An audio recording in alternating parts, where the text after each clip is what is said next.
Little boy, let me talk to you.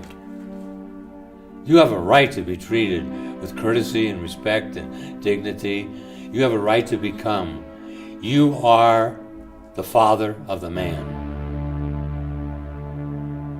Do you understand that? Say it.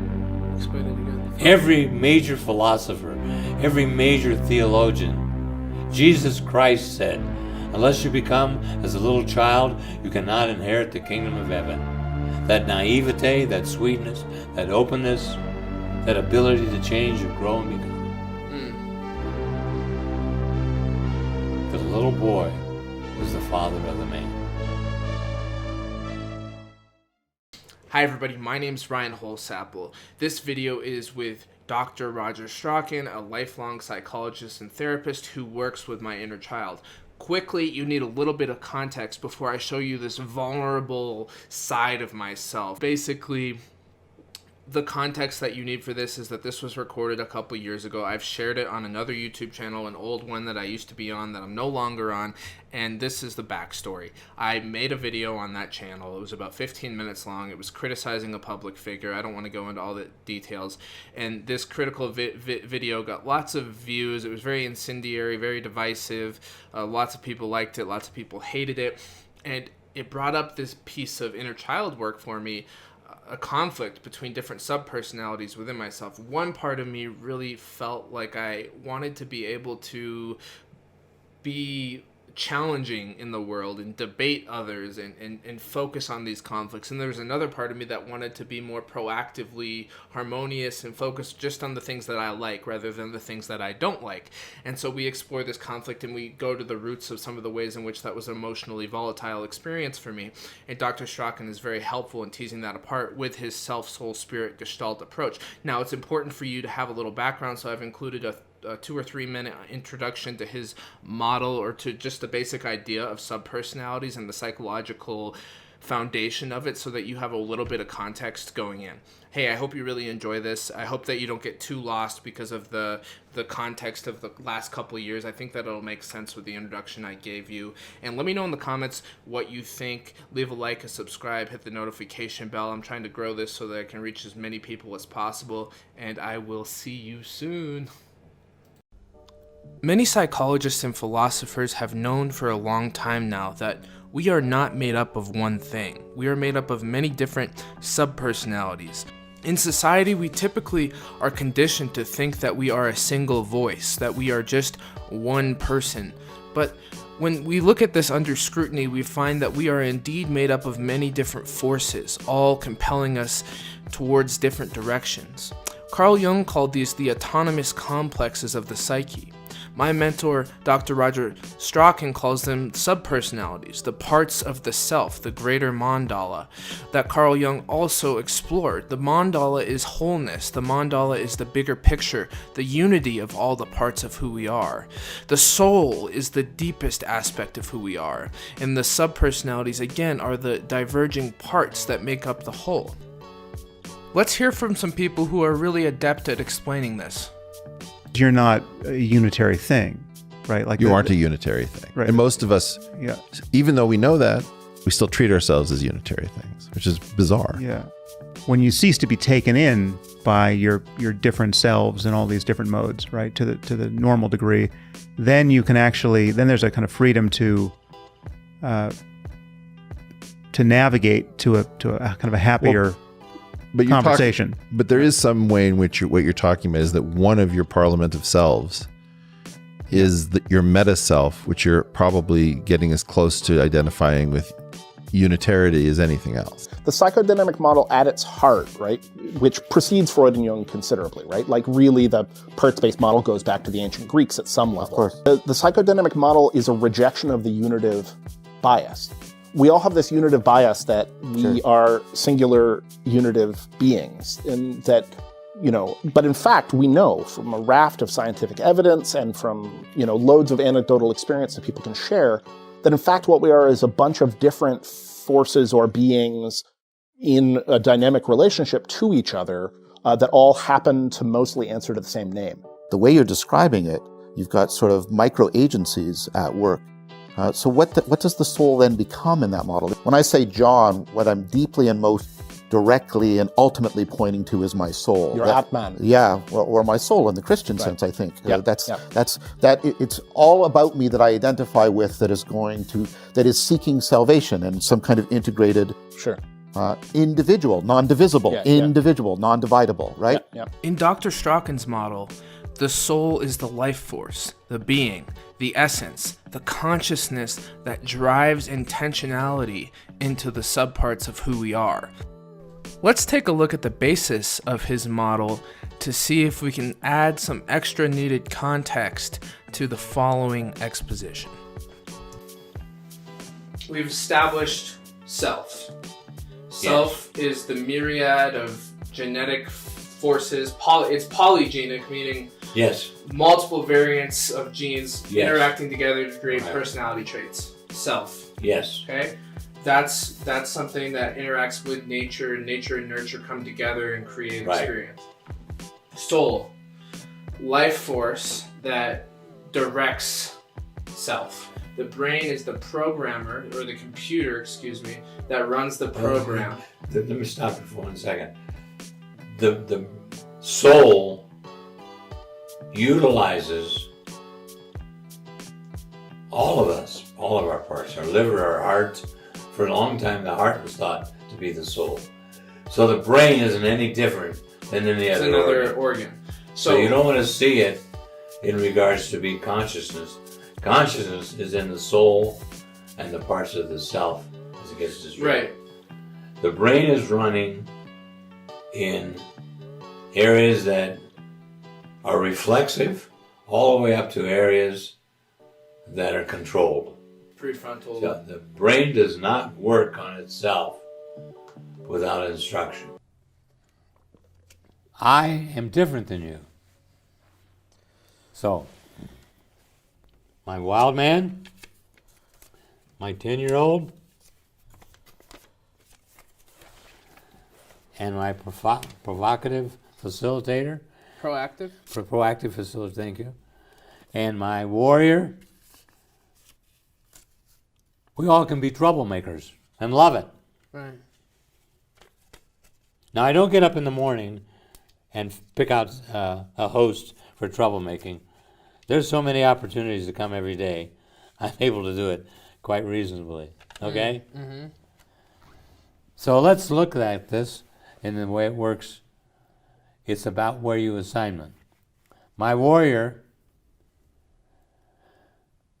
has a perfect record of getting back 100% of his money for a bad product. When I go to the store, I present it very casually, very quietly. I have all my facts backed up. I have all the reasons. So I'm armed. I don't go without ammunition and tools. Okay? But they're not big guns to begin with. They're negotiable.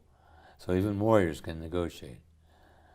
As I get put off, the warrior becomes stronger. So I say to the one pushing me off as a clerk, let me talk to your manager. Well, the manager can't come out. Well, then I'm not going anywhere till he does come out. Well, what do you mean? Well, I mean I'm staying right here, or I might go out front and put up a placard. Don't try to take a product back to this store. They'll screw you over. He said, I'll get my manager. Then I talk to the manager.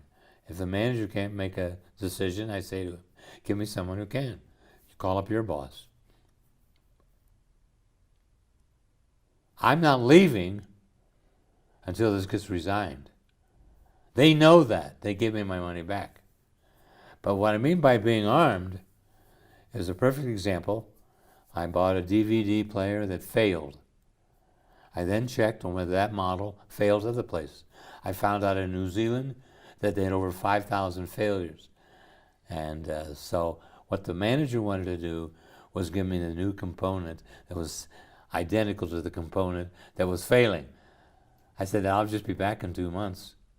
No, I want my money back, and I'm going to buy this product. I can't do that. And I said, well, yes, you can. Let me tell you why. He said, why? I said, see your model over there, your demonstrated DVD? It's failing. The manager then looks to the salesman and says, does that one fail? He said, yes, sir, it's failing. I said, case rests. He said, here's your money. What do you want to buy? I wasn't interested in turning in a product. I was interested in having a working product. So I didn't mind buying something else. Okay. Now, the warrior is not acceptable in a conflict resolution with any colleague or any loved one or anybody held special to me. Okay? If he comes up, I say to my mate, I'm taking him out of the room. Why? Because he's only into annihilation. If he's stirred too much, he's into noise. I don't want to. I want to solve this problem with you. So I'll be back with my lover, with my teacher minister, my philosopher. I'll be back with my seeker. I'll be back with my manager, and we'll solve this conflict.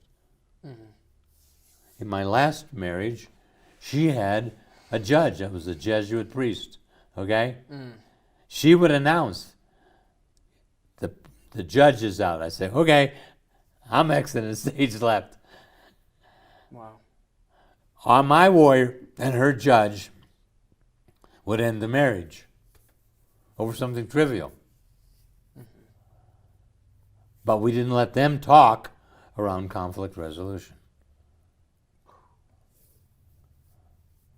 And we had times on it. I'd say to her judge, what do you need? Well, this one's worth at least 5 hours. Okay, I'll see you in 5 hours. And her parts would calm her judge down 5 hours later, give or take. Same with my warriors. I said, this one's only an hour. I'm working on this one not being a day, but boy, he's really dug in. We may have to wait till tomorrow on this baby. Yeah. He's got a hot head. Okay. Here's an interesting phenomenon. Because people who don't use their mandalas, even though they're within them, they have the same argument. It's only in different venue. It's about the kids or money, but they have the same kind of argument. And invariably, you'll see the same forms of power struggle used. You always say that. You never say that. You never do this. You always do that. So they bring in baggage. They bring 10 pounds to a 1 pound argument. When you use your mandala and everybody gets to talk, you get to assign who you want to talk for conflict resolution. So, that's what brings us right back to you. It created a conflict. It created a conflict between the little boy who wants to expand and have his voice and called me on the phone about it, but he'd been shamed by the challenger and others. Well, you didn't do that podcast right, and the little boy was feeling that. But he didn't think he belonged. And we did the work on the phone, then we did some more follow-up, and then we did a Zoom, and what came out was the little boy broke from the challenger, and when we did our last podcast, the little boy joined the group that's going to be making podcasts. Yes. Wasn't that amazing? It was amazing. And the challenger lost his hold. Right. And the black hole lost his hold. Right. Then that spurred you enough to do the beautiful poem you did. Yeah. So now let's do it live, okay? Sure. I'm going to be my facilitator. Okay. I want you to be your little boy. Okay. Got it. Little boy, how does it feel to be free from the black hole? Not all the time, but some of the time, now that you've just experienced that. Great. How did it feel when the adult parts of you, and going all the way to your soul and your creative parts, wrote that beautiful poem the other day and put it up as a podcast? It felt really good. It was a little scary at first. Why was it scary? All the people were going to see who I am, parts of me. I'm shy. What do you need, little boy? I hear a question in there. Freedom and playtime and love. Sounds to me also like you need, let's go with the last one, the love. Sounds like you need some acceptance that comes from the love. Yeah. Yeah, I want to know that. Are you still working on childhood issues and acceptance of your parents and your colleagues and your peers and your siblings and mentors? I think I've let go of the resentments, and now I'm working on the inner acceptance. Okay. Do you believe my parts in any way reject your little boy? No, I don't.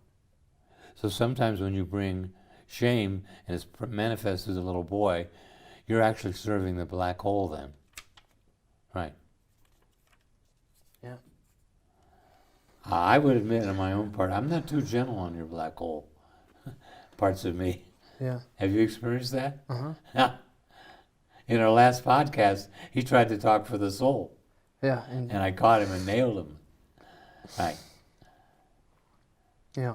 Okay. Now, little boy, how do you see yourself expanding into Ryan's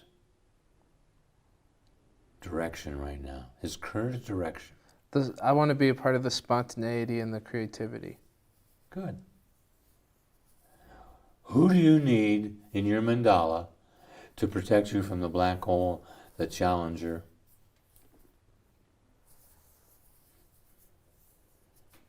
Right now you need an advocate. Who could that be? Because there's no guarantee the black hole's not going to find something and then he's going to blame it on you and then you're going to get the angst. And I mean, he's not done. You've been an easy target. I'll do the guide, the teacher conceptualizer, and the philosopher, and the soul. Okay? Yeah. Okay. Where's your lover? There he is. How about the lover helping too? Okay. What do you think, lover? Do you Sure. want to help protect the little boy? Sure. He asked for love. Yeah, I can do that. Can you do that? Yeah. Okay. Yeah. That was my lover to your lover asking, since the little boy asked for love, whether you could bring him a love. Yeah, I can do that. Now, the others can explain stuff, but the lover, I would say, have to really provide the acceptance. And then there's another guy, your caregiver here. Oh, yeah. I could use him, too, for some nourishing. Okay. Yeah. Close your eyes. How does that feel?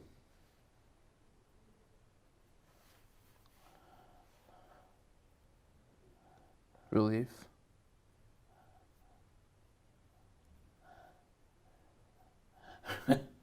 I'm laughing, and I'm going to tell you why. Because my soul and my lover and my father are saying,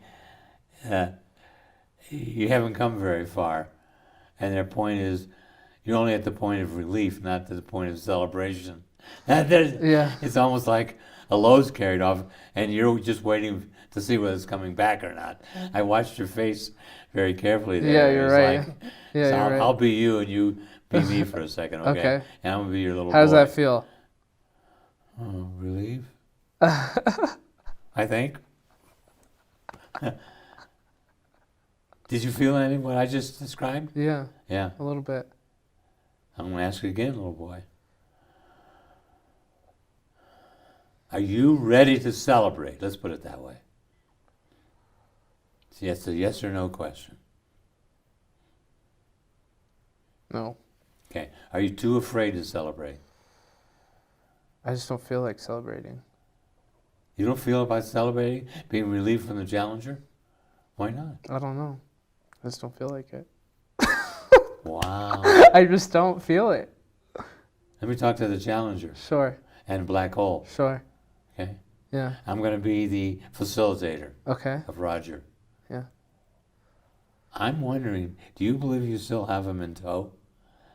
A what? Do you believe you have the little boy in tow still? That we just went through this exercise, but you don't think it really means much? A little bit. You weren't impressed. Let me talk directly to the black hole. Can you grab that little boy and shake him around? Can you cause trouble? Mm-hmm. Can you get him depressed? Mm-hmm. Okay, let me go back to the little boy. Are you afraid to celebrate? Are you afraid that you'll celebrate, then get slam dunked? Yeah. Thought so. Okay, to the others. So let's start with your lovers. Make a statement to the little boy.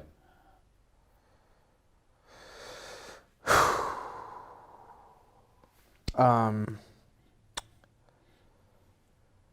love you so much, and you're a really important part of me. I care about you. Now be the little boy and see if you believe that. Switch.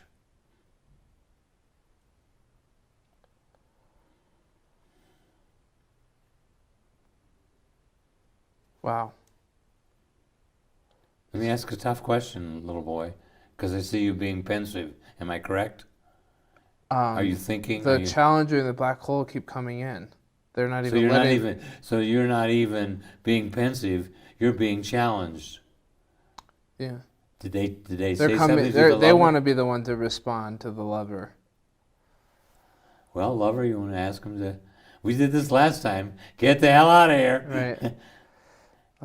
I need a tougher part than the lover. No, you don't. We're not asking for war here. We're asking for love. The little boy didn't say, come to fight for me. Right. All right. Well, Challenger and black hole, we're trying to talk to the little boy right now. So please leave us alone. Okay. Let's try it again then. Okay. Lovers, say, why don't you put one in one hand, one in the other. Put the lover and the little boy. Okay. Okay? Lover, make your statement again. Little boy, you only have one responsibility, to listen to him. Now, little boy, you're the responsible for shutting out the challenger. If you hear the challenger come in and start to talk, you have to say something. Okay? Now, are you totally open to hear? Yeah. Okay, then lover, deliver your statement again. Little boy, we love you so much, and I'm very glad you're a part of me. Answer, little boy. Might as well begin at the beginning, is whether you believe him or not. Might as well start at the very beginning. Do you believe what the lover just said? Yeah. Okay. Can you trust it, though? Yeah. Do you believe the challenger is stronger than the lover? I don't know. I'm trying to figure that So out. you don't trust it. You don't really believe in the lover over the challenger. No, I do. What? I do. You do? Yeah. You sure? Yeah. You're not saying that to make my facilitator feel better? No, I think I Or my lover? I think I'm still a little fearful, but I believe. Okay. I'm going to be my father now, okay? Okay. I have a right to be my father because he's yelling in my ear right now. Little boy, let me talk to you. You have a right to be treated with courtesy and respect and dignity. You have a right to become. You are the father of the man. Do you understand that? Explain it again. Every major philosopher, every major theologian, Jesus Christ said, unless you become as a little child, you cannot inherit the kingdom of heaven. That naivete, that sweetness, that openness, that ability to change and grow and become. The little boy is the father of the man. Wow, that's profound. It is. I didn't say it. Ram Dass says it. So does Gandhi. And I mean, I can go through all kinds of... It's in Buddhism. We recognize that in our developmental process, there is this element of becoming, and it doesn't stop. So the same things that the little boy needs, the adult needs. But if the little boy doesn't get those, he gets arrested, or he gets in the toes with the challenger, or a depressive side, or a critic. Some little boys are criticized all the time. First of all, sometimes by their parentage and school teachers. Then they take it in and genetically they have a predisposition to criticism because of epigenetics. Then they take over. In your case, the black hole. Yeah. I'm going to be really straight with you as the father. Okay.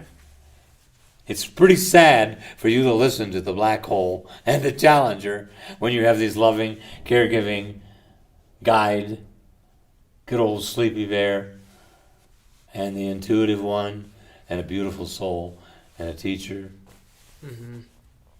I'm going to be really straight with you, little boy. You ready? Uh-huh. From my father.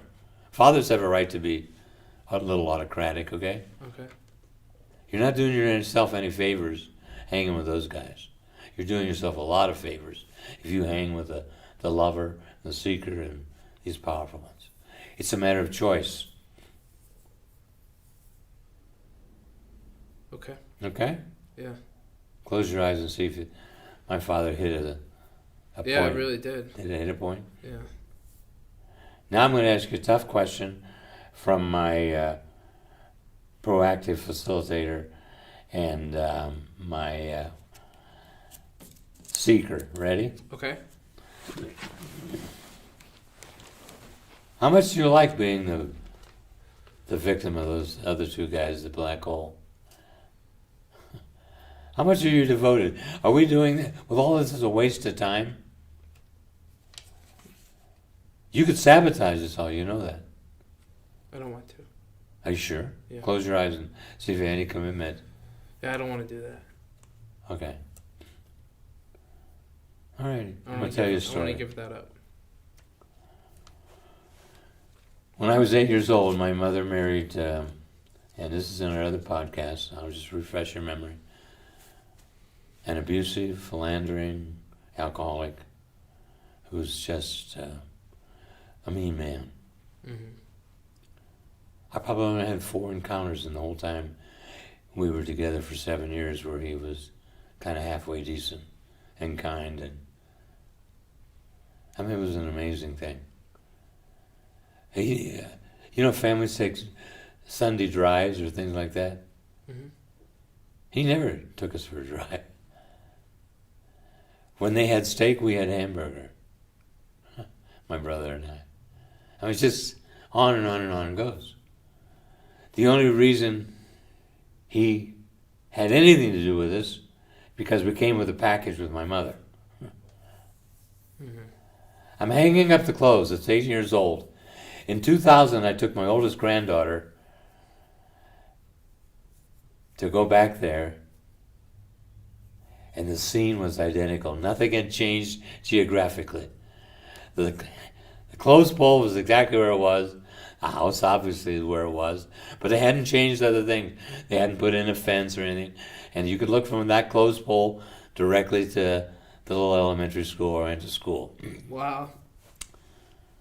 It was an amazing, because I had this identical picture.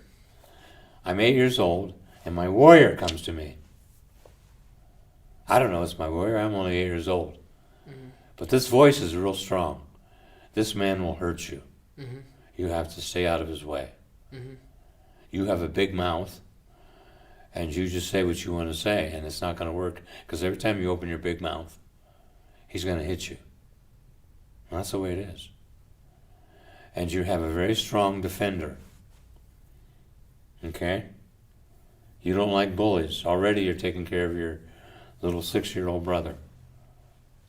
I will take care of things later. You will get big enough for me to come into service. Right now, I want you to be quiet. That memory is an epiphany, locked.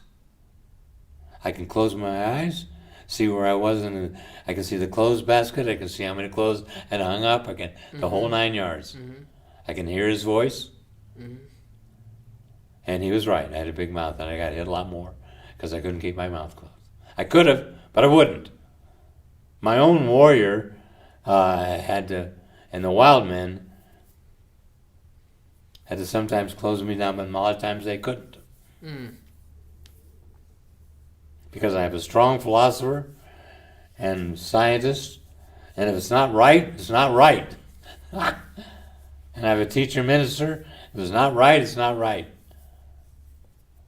And that's the way our relationship ended. 7 years later, 15 years old, I come in on time. He says, "You're late." I said, "No, your watch is wrong." I should have kept my mouth shut. I could have just said, "Well, here's my watch, and there's the clock over there," and then he would have seen his watch was 5 minutes fast. I could have negotiated. I didn't. I just cut to the chase. "Your watch is wrong." Full fist, knocks me down. I get up with a look in my eye that says, this is not going to last much longer. He sees that look. The next week he deserted and left us penniless. Now, the other stories about that will come out. I took beatings for my brother. He would kind of slip and slide, and I'd take responsibility. A classic one is my little brother took a candle. He was about 10 years old, and he was underneath the bed, and he put the candle, lit the candle under the bed. Well, you know, that little cotton material on the bottom of your mattress, it just took right off. So I get the fire out, but I got the beating for him lighting the candle. That's the way it was, okay? Guess what happens though now? Here's where unfinished business comes in. He deserts, but my anger doesn't have no place because I want to do him in. I'm smart enough to know at 15 that if I hurt him, I'm going to jail. And if I kill him, I'm really going to jail. So that kind of messed up because there's no place for the anger.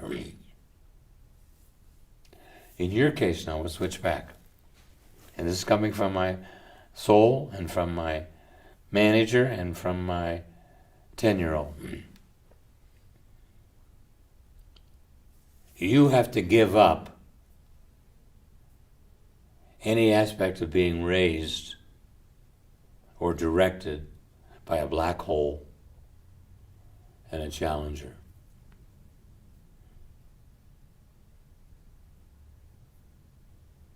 At 8 years old, at that clothes hanging, I realized more than my mother that she had married the wrong man and that I was going to have to raise myself. And I began from that point on. Now, that's not the end of the story because I didn't have good fathering. My father was absent and my stepfather was abusive. In 1973, when I dropped out and then moved to Bisbee in 75 with a total dropout. And you left your job? I left everything. I sold everything. I moved to Bisbee. My partner had $7,000. I had $7,000. That was it. And you were a university professor at that point? Yes. And a college professor. And you had a private practice? Big practice and consulting all around the United States and was doing some forensics as well. Oh, you were working for the court? No, I worked for attorneys. Oh, yeah, that's right. Okay. And I worked for doctors' offices and so forth, working on personnel. Now, the point I'm making, though, that was 90 hours a week. I woke up one day and said, we'll get into that later, but I woke up one day and I've been had by the American dream. So in 68, I started my life all over. By 73, I took my son for 3 months. I said, you get a girlfriend, I'll get a girlfriend. I was divorced. And we'll go to Mexico. It'll be your emancipation into adulthood and my emancipation from the American dream.